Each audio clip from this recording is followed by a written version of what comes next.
Let's get into our K-State versus Cincinnati game picks and our hot takes. Let's take a look at the graphic created by collegefootballinsiders.com.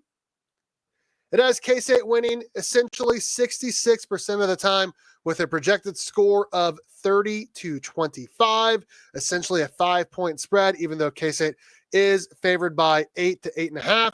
You want blue, specifically dark blue. The only red for K-State is really their field position. And it feels like K-State loses a field position battle every single game.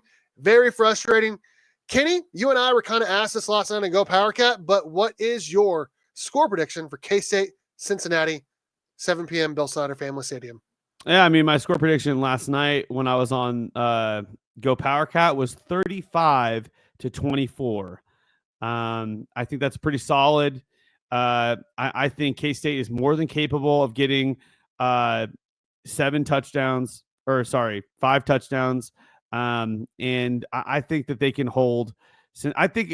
Honestly, I think they can hold Cincinnati to under 20. But if Cincinnati has any tools to throw to their freaking receivers, throw at the safeties, I mean, we can't stop that. So I'm going to just give Cincinnati a little bit more love and give them 24 points.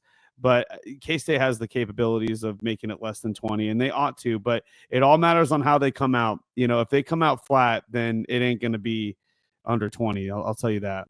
I agree. I agree with everything you said. I got K-State winning 31-21. I said last night 10-14 points. I think 10 is about right.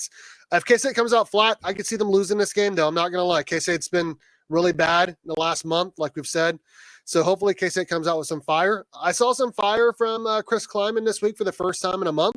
In K-State, all the players always feed off their coach, and hopefully they start doing it this week because the players did not look good, but he looked like it finally had some fire. Kenny, let's get into our hot takes. Let them know about what it is, and then give your hot takes. Yep. So this is more of like we're going to get specifically called, like make a specific call in the game, you know, like Avery Johnson runs for 400 yards or something like that. You know, that's not going to happen, but it's some hot take for that. So my hot take this week, I've got DJ finally after an entire season. Last home game, he gets over 200 rushing yards. We don't know the status of Dylan Edwards.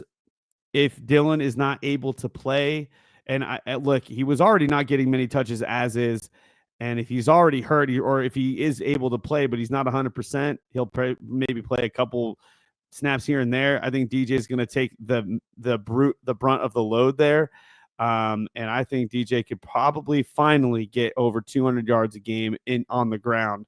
And I'll save my defensive. My defensive hot take is going to be that Jacob Parrish gets an interception. I dig it. Mine are way less like big. No, that sounds really stupid to say. Sorry. I have K-State with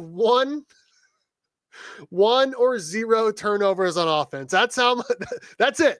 That's my hot take because K-State's been turning it over a lot lately. They really have. Defensively, I think K-State gets 3 sacks in a game. I think K-State gets 3 sacks in a game with 2 coming from the D-line and 1 from the linebackers. So I love how your offensive hot take was basically a backhanded compliment. Kind of like, I hope they get 1 or less turnovers. I mean, K-State is 0-3 when Avery Johnson turns the ball over 2 or more times, and K-State's turned it over multiple times the last couple of games. So, and honestly, I think if you go back to the last game, all the turnovers plus the missed field goals plus the turnover on downs, I think K-State turned it over 6 times against Arizona State.